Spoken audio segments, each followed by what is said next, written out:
Hello दोस्तों, आज मैं बताने वाला हूँ 3 बच्चों की माँ की अवैध संबंध भाग 6।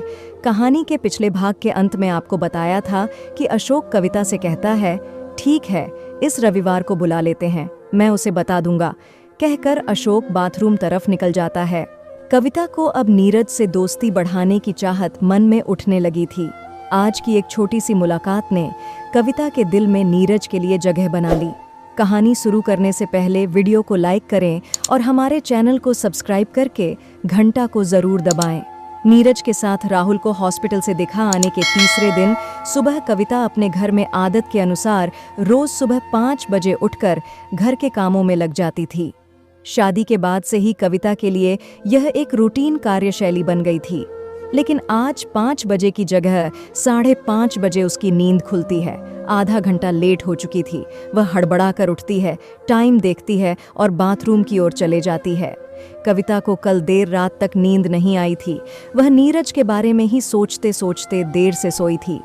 थोड़ी देर बाद कविता चाय बनाकर अशोक को उठाने बेडरूम में आती है। अशोक हमेशा जनरल शिफ्ट में 8:30 बजे ड्यूटी के लिए निकलता है। कविता का अशोक को उठाने का रोज का काम था। अशोक का घर उतना बड़ा नहीं था। एक बैठक रूम, बेडरूम और एक किचन और घर के पिछवाड़े में काफी जगह थी जिसे पक्की दीवार से घेरा गया था। उसी में एक किनारे टॉयलेट और बाथरूम बना हुआ था।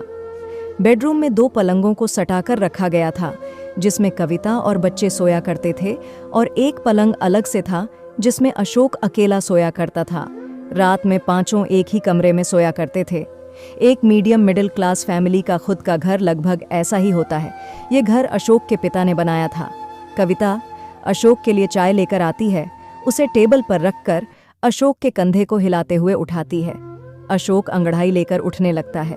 सामने कविता को खड़े देखता है, फिर बच्चों की तरफ देखता है। सभी गहरी नींद में सोए हुए थे। अशोक को मस्ती सूझती है। अशोक के जाग जाने के बाद कविता किचन जाने के लिए जैसे मुड़ती है, तभी अशोक उसका हाथ पकड़कर अपनी ओर खींचकर सीने से लगा लेता है। कविता इसके लिए बिल्कुल भी तैयार नहीं थी। वह धम्म से अशोक के ऊपर गिर पड़ती है। कविता हड़बड़ाते हुए उठने लगती है और अपने हाथ को छुड़ाते हुए फुसफुसाती है, अरे ये क्या कर रहे हो, छोड़ो मुझे। आज वैसे भी बहुत देर हो चुकी है, टिफिन बनाना है और बच्चों के लिए नाश्ता भी। बच्चे भी अब उठने ही वाले होंगे, उन्हें स्कूल जाना है। अशोक धीरे से कान में कहता है, अरे बन जाएगा नाश्ता, अभी बहुत समय है, अभी तो 6 बजा है। कविता अशोक की पकड़ से निकलने की कोशिश करते हुए बड़बड़ाती है, जरा भी शर्म नहीं है आपको? 3 बच्चों के बाप बन गए हो, फिर भी ना रात ना दिन बस आपके दिमाग में एक ही बात रहती है।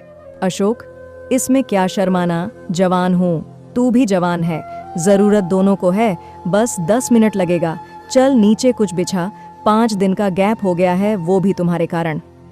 अशोक और कविता को जब भी शारीरिक संबंध बनाना होता है वे पलंग से नीचे उतर जाते हैं। अशोक कविता को और करीब खींचकर उसे प्यार करने लगता है। उसके गालों और माथे को चूमने लगता है।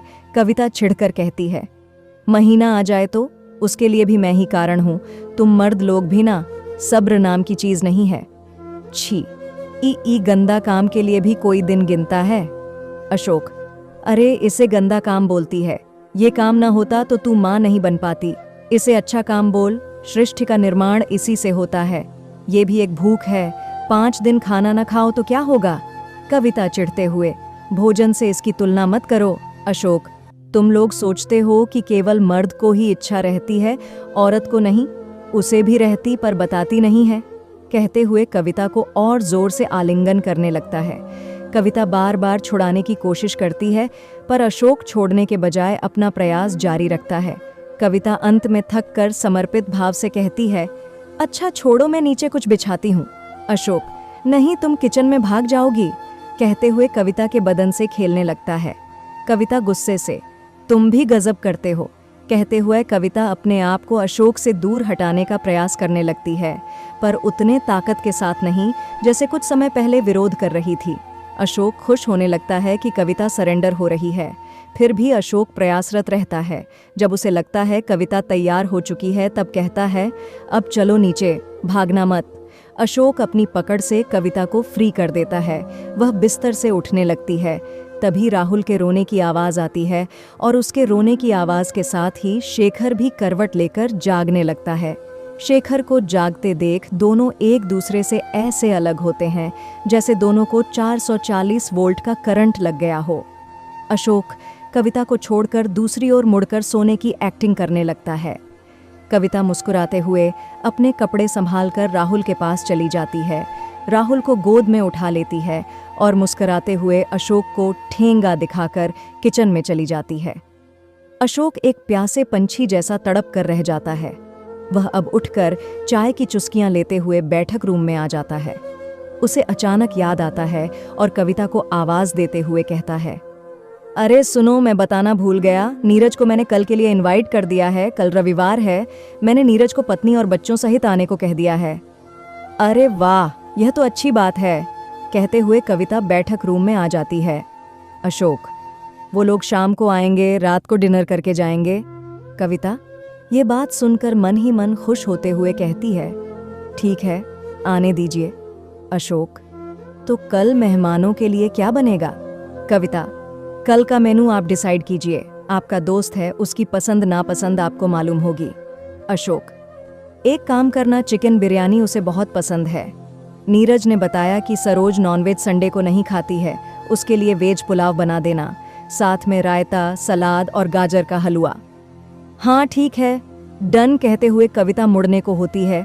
तभी अशोक कहता है, और सुनो, मेरे और नीरज के लिए चिकन चिल्ली बना देना, हम लोग खाना बनाने तक घर के पीछे व्हिस्की का आनंद उठाएंगे। कविता, वही तो मैं सोच रही थी, ये कार्यक्रम के बारे में कब बताओगे? इसके बिना तो संडे का मजा कहाँ आएगा, है ना? पर सुनो, कोई नाटक नहीं होना चाहिए। अशोक, अरे हम लोग कभी कभी पीने वाले हैं, कोई नाटक नहीं होगा। कविता, ठीक है, पर अति मत कर देना जैसे डिपार्टमेंट की पार्टी में आपने किया था। अशोक, अरे यार, एक हाफ 2 लोगों के लिए बिल्कुल नॉर्मल है। रही बात डिपार्टमेंट वाली पार्टी की, तो मैंने पहले भी बता चुका हूँ कि वहां मुझे धोखे से ज्यादा पिला दिया गया था, समझी?